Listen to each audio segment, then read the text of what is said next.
Good morning, students. This video is for class 4 science, and today we will start a new chapter, that is friction as a force. What do you mean by friction? Friction is that force which opposes motions, that means which tries to stop the movement of any moving object. So what is friction? Friction is that force which opposes, which tries to stop the movement of a moving object. It is a type of force that is exerted by the surface when an object moves across it. So it is that type of force which is exerted by the surface of an object when it moves across on another object. When two things rub against each other, they causes friction. When two surfaces come in contact and rub against each other, they causes friction. The force of friction always acts in the direction opposite to the direction of moving object. So this force of friction, as you have already studied in the previous chapter, this force of friction always works in the direction of opposite to the direction of any moving object. So if any object is coming from front where you are standing towards you, the force of friction will always act against you. Therefore, this force either slows down or completely stops the object from moving. So this force, just because it acts in the opposite direction of the moving object, it either slows down the object or it completely stops the moving object.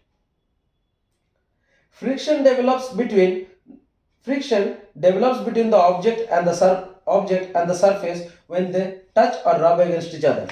Friction only comes into play or comes into action when two surfaces are touching each other. If they do not touch, then friction will not come to play. For example, when you walk on the road, friction develops between your feet and the ground as they touch each other. It is because of friction only that we are able to walk, otherwise we will keep slipping off the ground. So it is because of the friction. Friction helps us to walk on the ground. The friction is caused between the surface of your feet and the surface of the ground that you are walking. If there were no friction, we wouldn't be able to walk, we would have slipped on the ground. Friction is also important because an object would never stop from moving if there is no friction. So suppose if there were no friction, any object which is moving, that object would keep on moving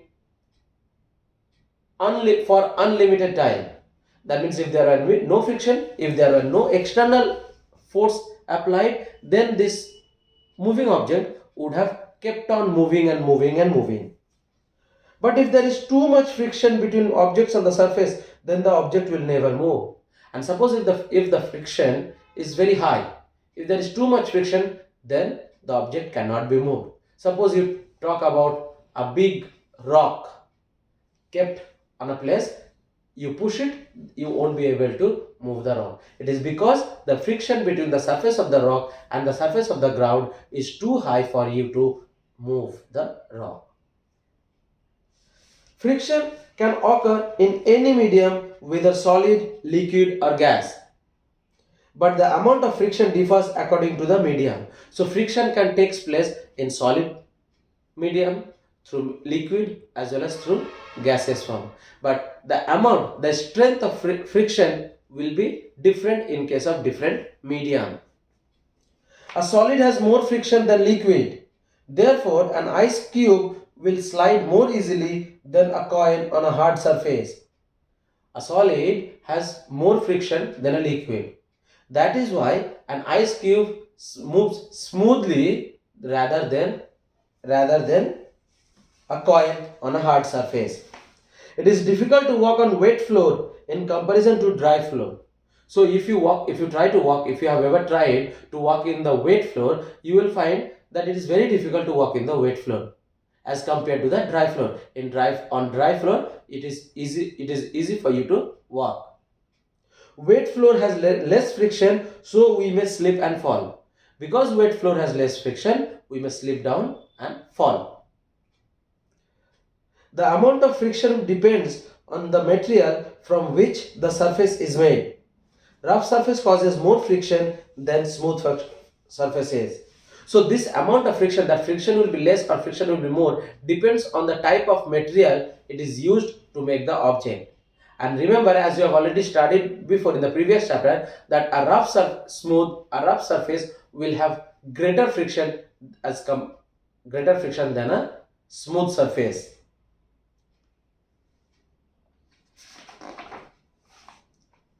Let us see what happens when you try to push a box on a carpet. That is, carpet is a rough surface. So what will happen if you try to push a big box on a rough surface and a wooden floor?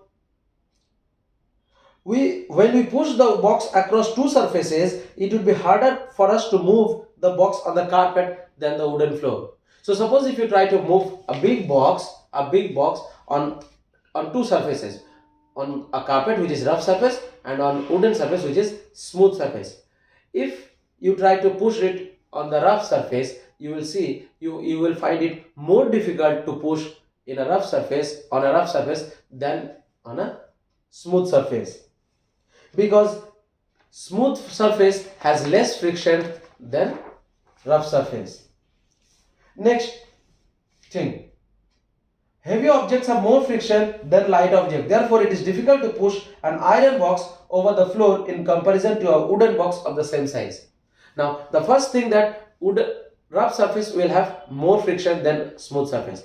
The second thing is that a bigger object will have more friction than a smaller object. That means light object.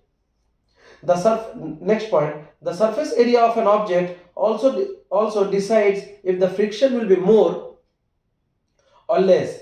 The bigger an object, the greater will be the friction. Therefore, it is difficult to move a big box in comparison to a small box of small material.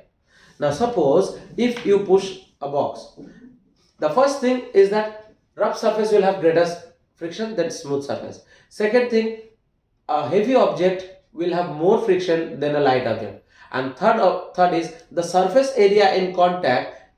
If it is bigger, then it will have more friction than an object which has small area in contact with the other. So these are the three things these are the three factors which tells that which surface or which object will have more friction as compared to the other objects or other surfaces. So children, I hope you have understood this. So please mark till here. In the next class, we will discuss about the uses of friction in our daily life. So for today, up to this much. Thank you, class.